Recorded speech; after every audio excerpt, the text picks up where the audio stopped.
各位同學，你哋好！相信同學學完圓周之後，對計算圓嘅周界都非常之認識啦。我有一條題目考考你喎。呢個圖形好特別，上半部分係由綠色線組成，由3個小嘅半圓組成；而下半部分由紅色線組成，係由1個大嘅半圓組成。而紅色線呢個大嘅半圓，佢嘅直徑同呢3個小圓嘅3個直徑，佢哋係共用嘅，即係佢哋嘅直徑嘅長度係相同嘅。神奇嘅事情就發生啦！咁同學估下，紅色線定係綠色線係長度會比較長啲？好，我哋做個實驗咯喎。好，掹條線出嚟先。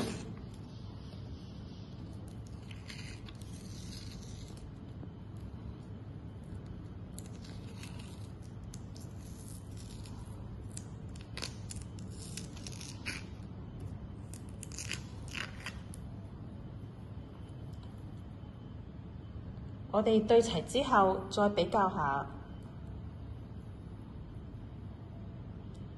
佢哋嘅長度係相同嘅喎。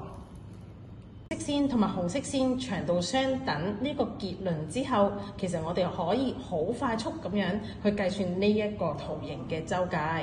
咁就係呢條直徑乘2π，就係可以計到呢一個圖形嘅周界啦。